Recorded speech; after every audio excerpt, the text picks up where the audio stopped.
as Marcy explained, we have this practice of star words where we could either choose a word for ourselves or choose a random word as a point for reflection and prayer in the coming year. And as part of leading us into this practice this year, I've invited Dan and Carolyn to share a little bit of reflection on their word from last year.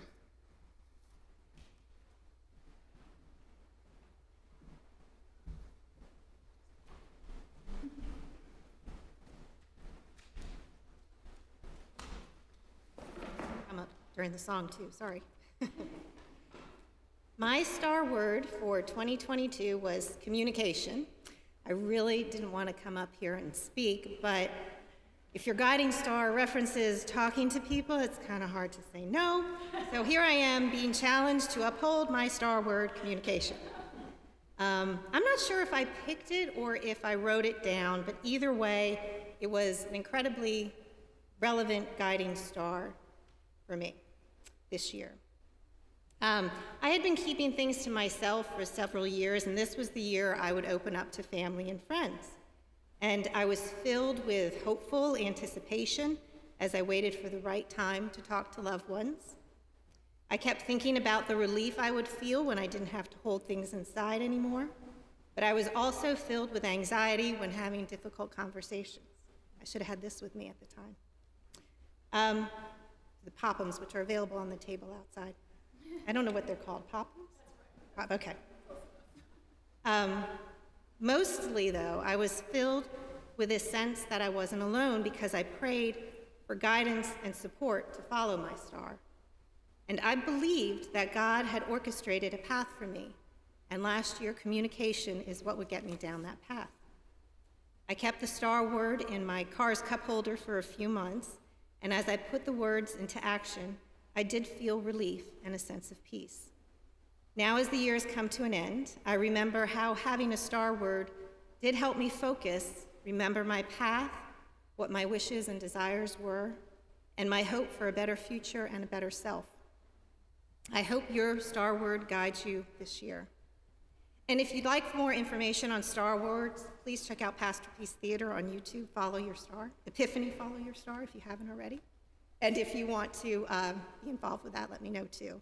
But definitely the star word really helped me this past year, and I hope you participate and picking one out for yourself.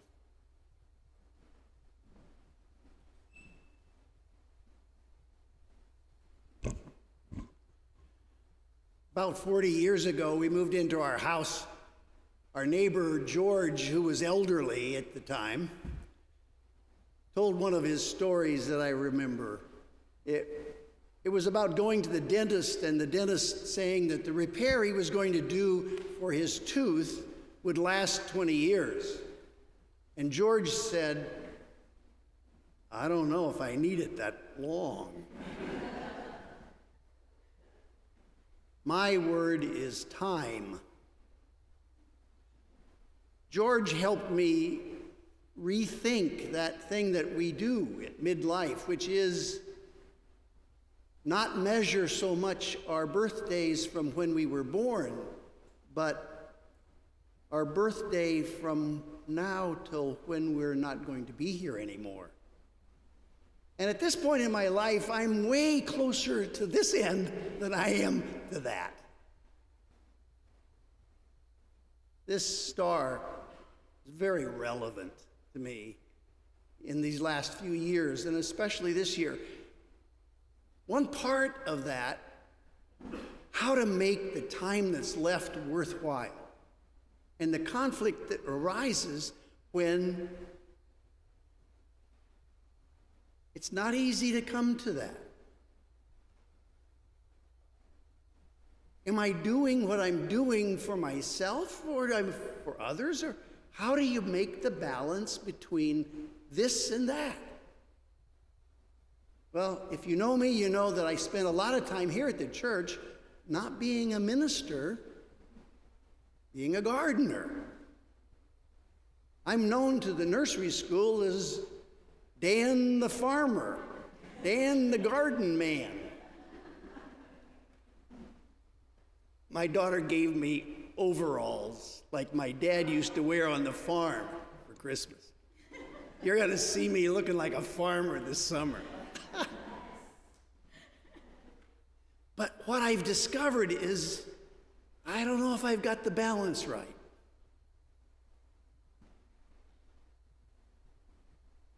There's weeding, and there's planting, and there's planning, and there's pruning, and there's harvest, and there's the smell of the flowers. There's the joy of looking at the colors. I'm having so darn much fun. It's not fair.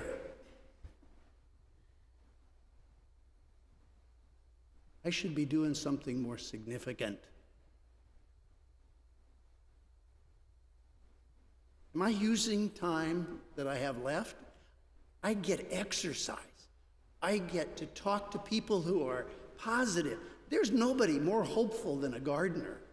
And I have made lots of gardening friends.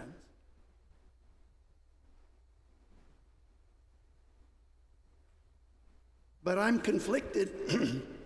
I put in a bean with the help of the kindergartners from the nursery school. They're good at it, by the way. And I watch that whole bean grow up the fence, and it's taking so long to bloom. Will it ever have any beans on it? And I'm frustrated until midsummer or later, and then the darn thing starts producing, and I get so tired of picking them. Thankfully, there's lots of people that help in the harvest.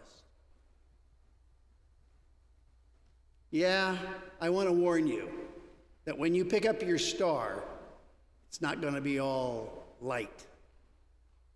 It's going to be conflict. There's things about this star, like time, it's going to scare the crap out of you.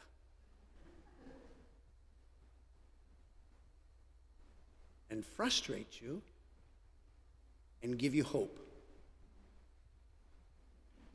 Pick up your star.